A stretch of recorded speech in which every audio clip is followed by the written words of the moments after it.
morning, dear students. Today we'll go through the revision part. That is here, as you can see, dust of snow and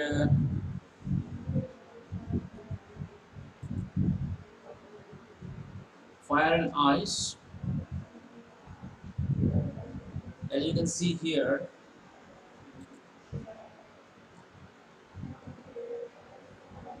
so basically, like see, the dust of snow is about the healing effect, okay, of nature.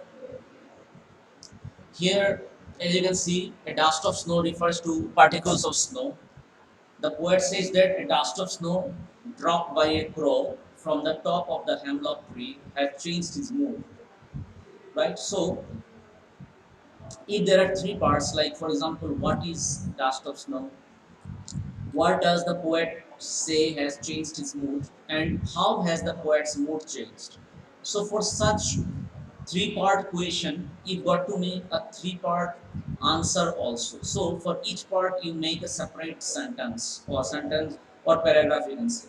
So this is the first part, you see. So you have to make a separate sentence. Second part, separate paragraph. Third part, separate paragraph, right? So if your question consists of two parts, it means you've got to make two separate paragraphs for each of the parts, right? So this is how you write the answer. Do not write all together. So this is one of the ways to answer a part question actually, right? So here, as you can see, the second part is what does the poet say has changed his mood? The poet says that a dust of snow dropped by a crow from the top of the hemlock tree has changed his mood. So this is what you have to understand. Okay, you have to write. Then how has the poet's mood changed? The poet was sitting under the hemlock tree in a state of regret. Suddenly, a dust of snow which fell over his body from the branch of the tree has brought about a change in his mood. So you can write in this manner, right? How has the mood changed? So the mood of the poet has changed when a dust of snow fell over his body from one of the branches of the hemlock tree, right? Then actually this is a basically a nature poem. So how does Frost present nature in this poem? This is an important question. So Frost has presented a crow and hemlock tree from the nature and associated these two with his mood of regret. Right? Frost has presented a crow and hemlock. Okay.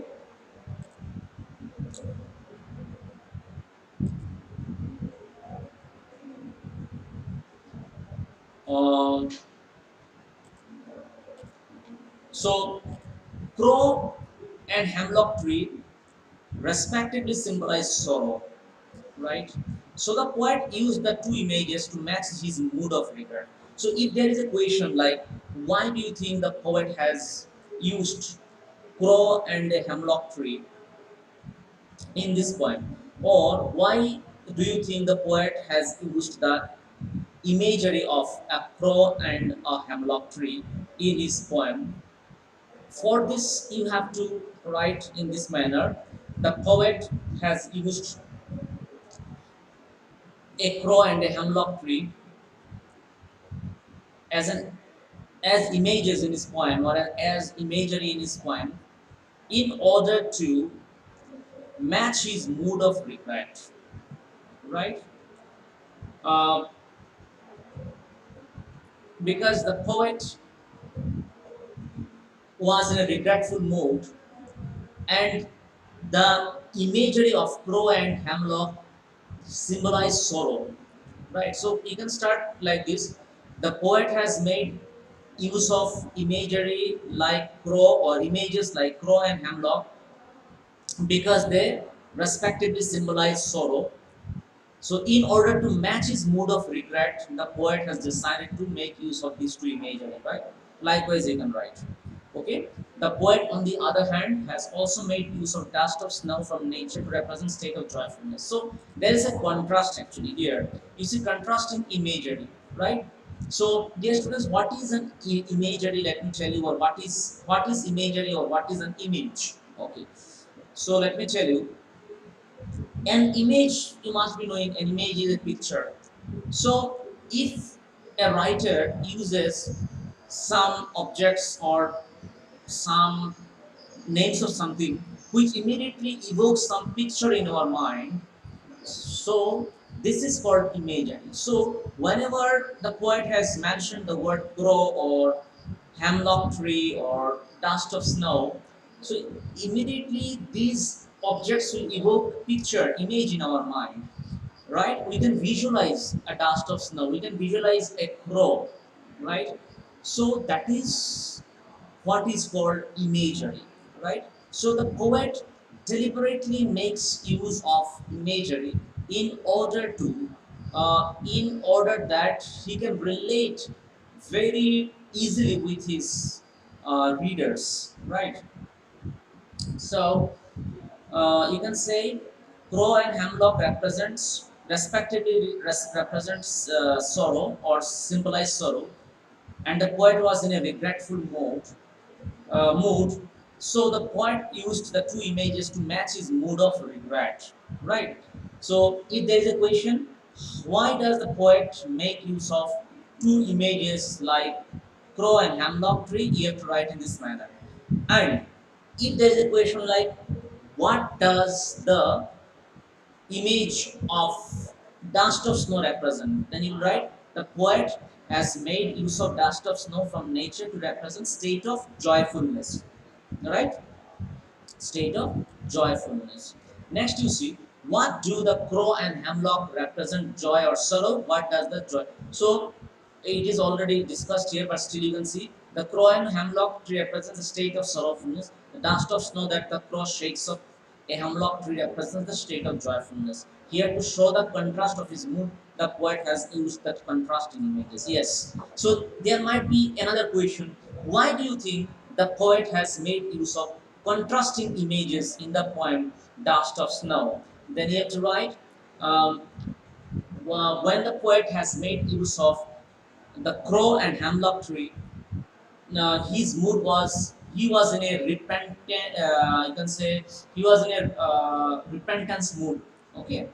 Therefore, in order to match his mood of repentance, the poet has made use of uh, the two images like the crow and hemlock, which also represent the state of sorrowfulness, right?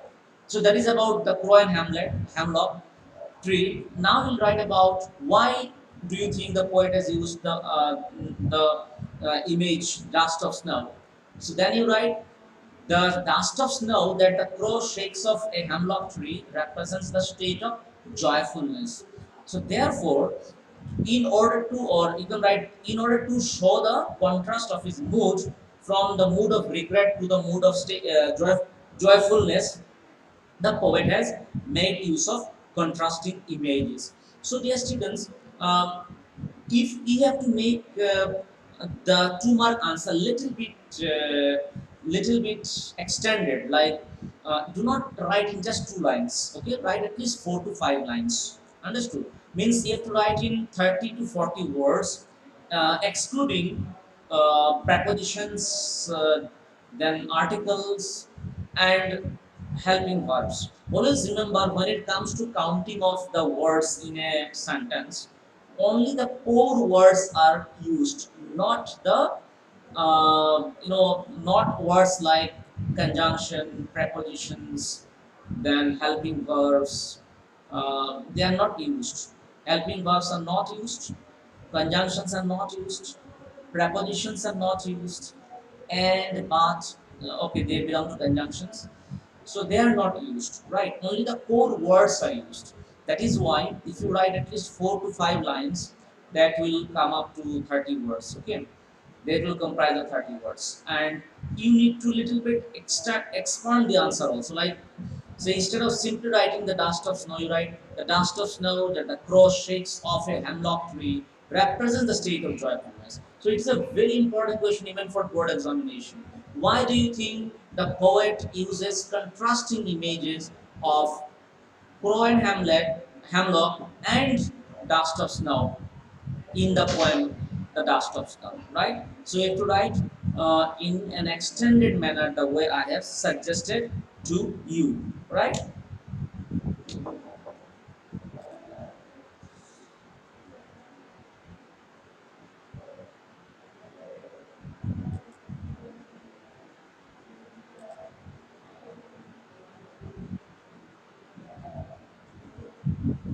Okay, so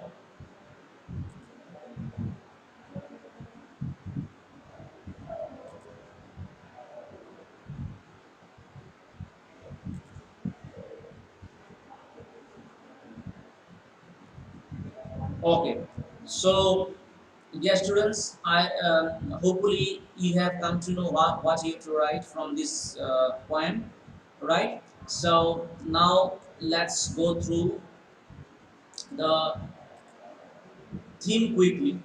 From theme also we have many value points to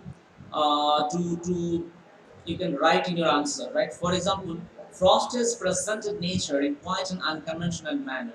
While in other nature poems we come across birds such as nightingales or sparrows, Frost has used a crow in this poem, right?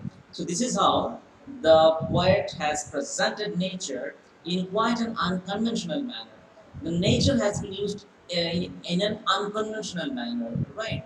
So how does the poet use the nature in an unconventional manner? So we have to write in this manner. While in other nature poems we come across birds such as nightingales or sparrows, Frost has used a crow in this poem. A crow can be associated with something dark, black, and foreboding. That is why other poets usually mention singing nightingales or beautiful white doves in their poems. Right? So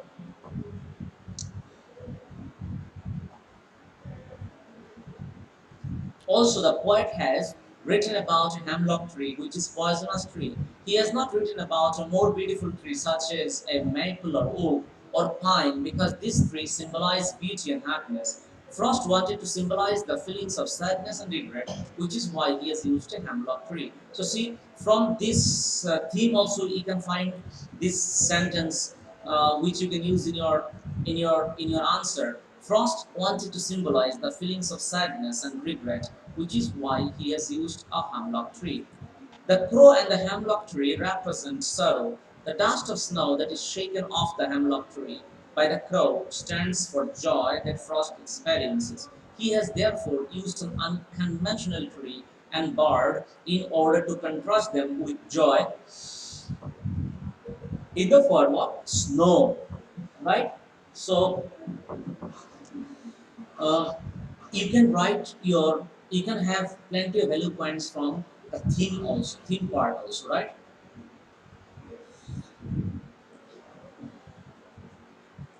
Poem is very small, dear students. You know, I would expand even more about vocabulary is there, so you can go through this up to 8 lines only, right? Poetic devices you remember rhyme scheme is A B A B C D C. Symbolism is hemlock tree and crow, right? Alliteration is has given my heart and saved some part. Okay, so if you are asked to give two examples of alliteration from this poem, so you can give has given my heart and saved some part. So always remember repetition of consonant sound like H, S is called alliteration, right? So dear students, that is about this one, dust of snow. Only the you go through the imagery, and why does the poet use the contrasting images, right? This is very important question, and you can also see my video here further for revision. Okay, your video link is given here, right? So, and then how does Frost present nature in his poem, right? Now let's move on to the next question. Next point, there is fire and ice. See, fire and ice. Uh, this question is important. Like, what do fire and ice stand for? So, dear students, always remember, uh, by fire, the poet means to say violence, anger, war, okay, all this. Ice refers to intolerance, indifference, hatred, and insensitivity. Okay, so the poet says that yeah, the world can be destroyed in both the ways.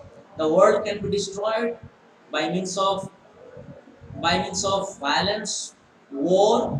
On the other hand, the world can also be destroyed by non-cooperation, intolerance, indifference, insensitivity, and hatred. Okay, so see, there are two ways, dear students, to bring about a destruction in the relationship. Number one, by being violent, for example, and number two, by being very much indifferent. So, suppose if between India and Sri Lanka, for example, if India remains indifferent to the needs of Sri Lanka, if India remains insensitive to the needs of Sri Lanka, in that case, India and Sri Lanka cannot maintain a good relation, right? If India and Sri Lanka cooperate with one another, if they help one another, in that case, the relationship between the two countries will strengthen and it will certainly sustain. Understood? So the poet in this poem is saying that it's not only not only by dint of or by virtue of war or by virtue of being indulged in violence, okay, you can bring about destruction. No. Also, by means of being indifferent, by means of being intolerant, and being by virtue of being indifferent, insensitive, okay, and intolerant, you can bring about destruction in the world. Right? I have given you just the examples of two countries. So it could be the example between any two countries, between among three, four countries. Okay, so just for your understanding, I will give you an example. So the poet says that the world will certainly end one day, someday, but the world will either end in fire or in ice, right? So how can the world end? Like World War One has started, I mean taken place. World War Two has taken place. Okay, who knows? World War Three might also take place. So why is there so much of uh, craze for all this? It is because of craze for power. Is because of craze for uh, owning the territory. Like you might have seen, like that there is a cold war between India's neighboring countries. Why? Because of some land issue, right?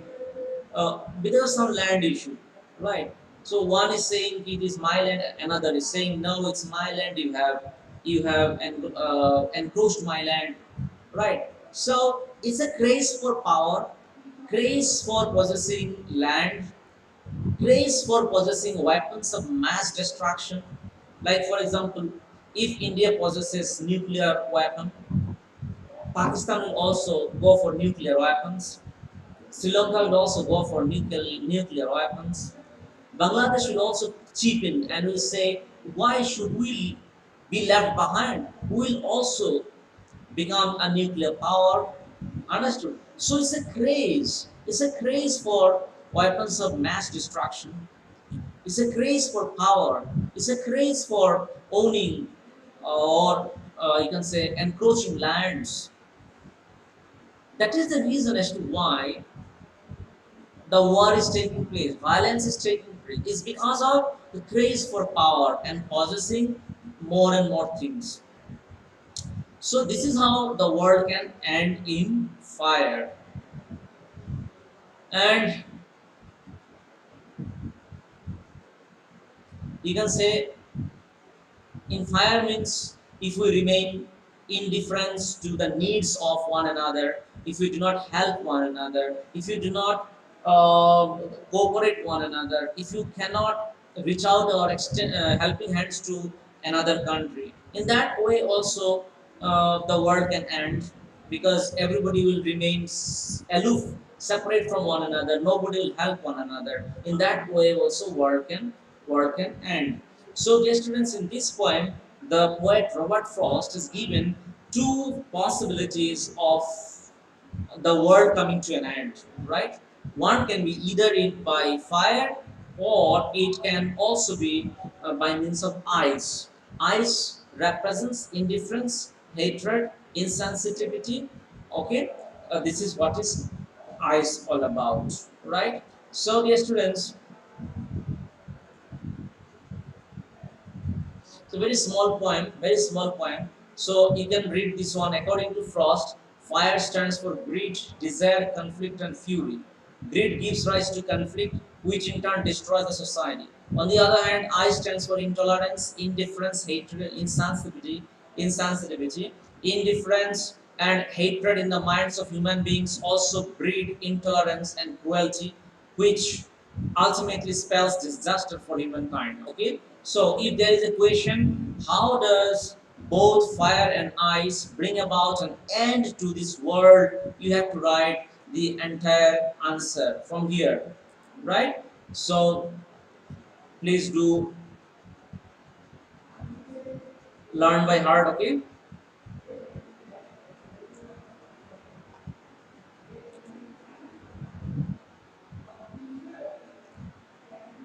now a tiger in the zoo will study.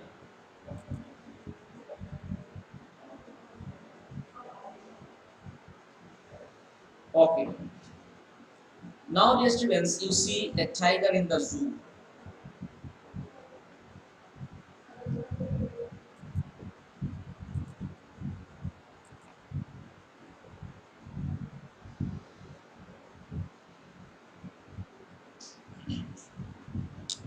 So in this poem, A Tiger in the Zoo, the poet has contrasted a caged animal with a caged tiger with a tiger who is free in the jungle, right? A caged tiger has been compared with a tiger in his natural habitat, right? A caged tiger has been compared with a tiger in his natural habitat in this poem. Always remember, okay? A tiger in the zoo is a poem which contrasts a tiger in the zoo with the tiger in his natural habitat. So this first line is very important. It's a comparison, dear students, as you have seen, it's a comparison all throughout the poem between a tiger inside the zoo and a tiger in the forest or in his natural habitat. The natural habitat for a tiger is in the forest, in the jungle, right? The poetess describes how the basic freedom of movement and free will of a tiger is curtailed when he is imprisoned behind the confined space of a zoo, right? So, in this poem, there is a contrast, of course. Another thing that the poet wanted to showcase or convey here is that how basic freedom and free will of a tiger in particular. It could be any caged animal in general, and here in this poem, in the context of the poem, a tiger in particular is curtailed. Curtailed means is shortened when he is imprisoned behind the confined space of a zoo. The tiger in the poem is the metaphor for all the caged animals who are stripped of their natural habitat and thereby restricting them to the miseries of the caged world. They languish for the entire duration of their lifespan behind the caged cell of the zoo. Right? So the poet has shown a contrast here, number one, and number two, the poet here shows how the basic freedom of movement and free will of a tiger is curtailed. Okay, base freedom of movement is curtailed, free will is curtailed when a tiger is put inside the cage, right? Therefore, the tiger in the poem is a metaphor for all the encaged animals who are stripped of their natural habitat, who have been taken away from their natural habitat, and thereby restricting them to the miseries of the caged world. They languish for the entire duration of their lifespan behind the caged cell of the zoo, right? So they languish for the entire duration of their lifespan because they have to be kept inside the zoo. That is why they are languishing for the entire duration of their lifespan behind the caged cell of the zoo. Okay.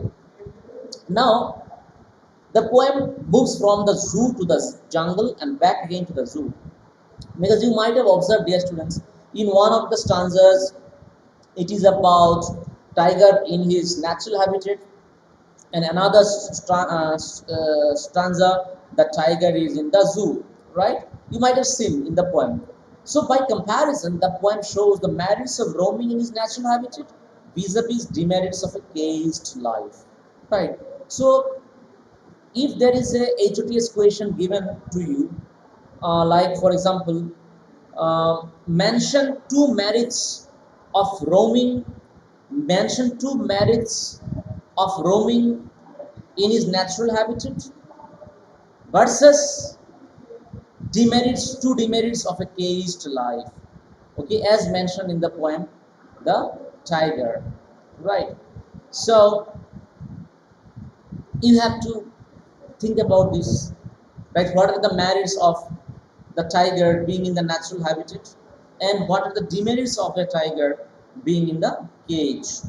Thus, the poem conveys the message that wild animals appear to be beautiful in their natural habitats, just like a child looks beautiful on the lap of his mother. Okay? The poem conveys the message that wild animals appear to be beautiful in their natural habitat, right? The poem conveys the message that the wild animals appear to be beautiful in their natural habitat, just like a child looks beautiful on the lap of his mother. We should not deprive them of their basic and rightful freedom by captivating them in the zoo cell. So whenever you go through the theme of the poem, you come to know what is the poem all about. Some you shall be able to answer the HOTS question if you go through the theme of the poem in detail, right?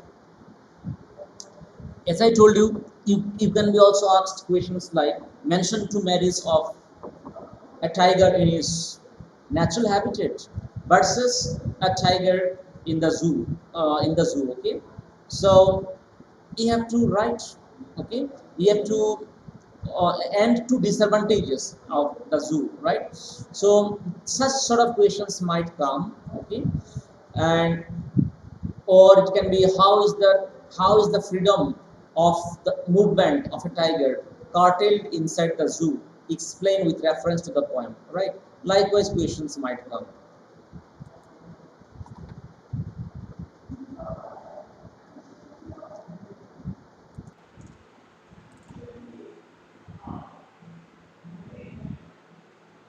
See here, all the meanings of the difficult words are given. You can see here, stalks means walk slowly, vivid means clear, stripes means lines, pairs means speed, well paired soft. So you can see the meanings from here and go through the poem once again. Okay, see here, uh, here this your answer will be here. See, find the words that describe the movements and actions of the tiger in the cage and in the wild.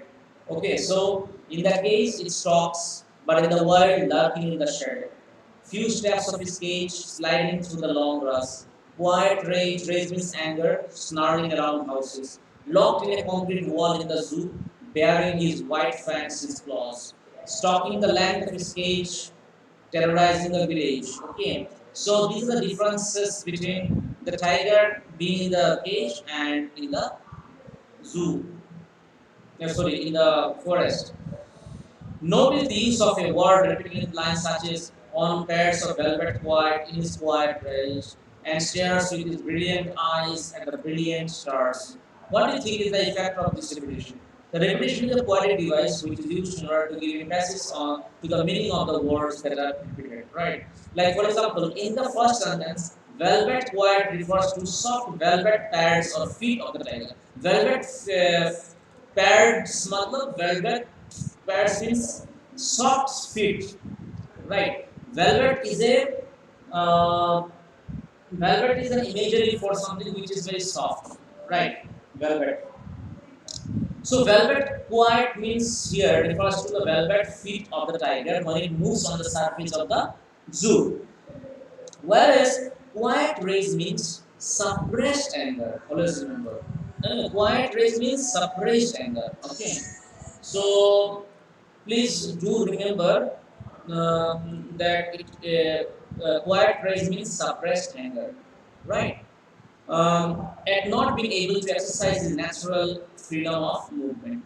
In the second sentence, as you can see here, brilliant eyes refers to the dazzling and beautiful eyes which are the creation of the Almighty God, yet confined in artificial zoo, which is contrasted with the natural brilliant stars which are in their natural habitat. So, brilliant eyes refers to dazzling and beautiful eyes which are the creation of the Almighty God, yet confined in artificial zoo, which is contrasted with the natural brilliant natures, which brilliant stars which are in their natural habitat, right? So, very beautiful thing is given. See here, this is also an important question. So, from this question also, the HODS questions can be given. Like for example, you see here, and stares with his brilliant eyes the brilliant stars. So, brilliant eyes and brilliant stars here refer to something natural, God gifted, right? Brilliant eyes have been given to the tiger by the Almighty God. As like those brilliant stars which are a part of nature, right? So here you can see brilliant eyes and brilliant stars respectively refer to the natural creation, right? Vis-a-vis, they have been contrasted with artificial zoo. Okay, artificial zoo. Here you can see in the second sentence, brilliant eyes refers to the dazzling and beautiful eyes which are the creation of the Almighty God, yet confined in artificial zoo, which is contrasted with the natural brilliant stars which are in their natural habitat. So stars are in their natural habitat, whereas the brilliant eyes are not in their natural habitat; they are in the artificial zoo. So the poet says that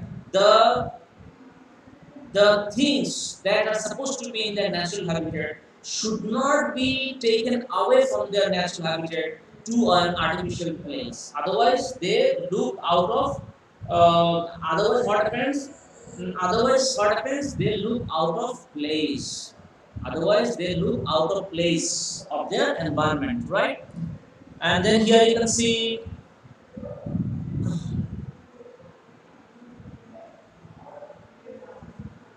here also there is a contrast. Velvet white means velvet pads or feet of the tiger when it moves on the surface of the zoo, whereas quiet rays refers to the suppressed anger of the tiger at not being able to exercise his natural freedom of movement. Understood? So contrast is given. Why? The contrast is given so that the comparison can be shown, like the tiger in the zoo as well as tiger in his natural habitat. So in order to show the contrast of these two places, okay, this repetition has been created. The poetic device repetition has been used, right?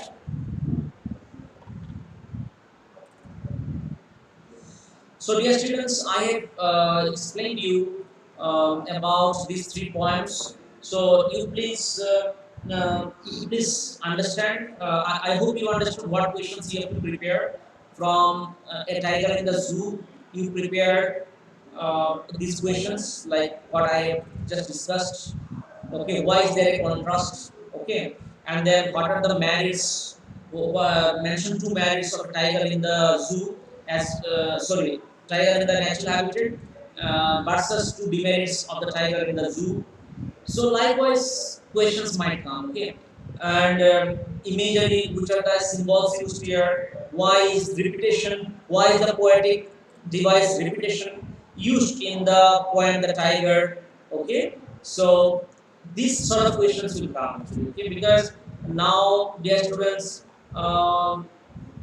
CBSE is introducing this competency-based education. So your questions will be based on assertion and reasoning. Your question will be based on higher order thinking skill.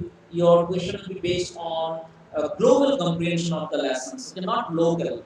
Global comprehension means how much of the theme you have understood, how much of the message that the poet wanted to convey, the writer wanted to convey. Okay, this is what is called global comprehension of the text. And local comprehension means what the answers of which is given in the poem or the prose. This is local comprehension, right? Suppose if I say mention two images, write two images, write down the examples of two imagery mentioned in the poem Tiger in the Zoo. So it is very simple question because the answer is given in the question, the poem itself. So this is called question based on local comprehension. And a question based on global comprehension is the question which is given from the theme or the message part of the lesson, right? Or from the higher thinking skill sort of level, okay? So that is what is called global comprehension of the lesson. So the questions will be basically based on the global comprehension of the lesson. Therefore, you've got to study theme, you've got to study the message, and you've got to study line by line, which is very important. Okay, so you can ask me a question if you think you have any doubt from the tiger in the zoo. You can ask me a tiger in the zoo. If you think you have any doubt, you can ask me.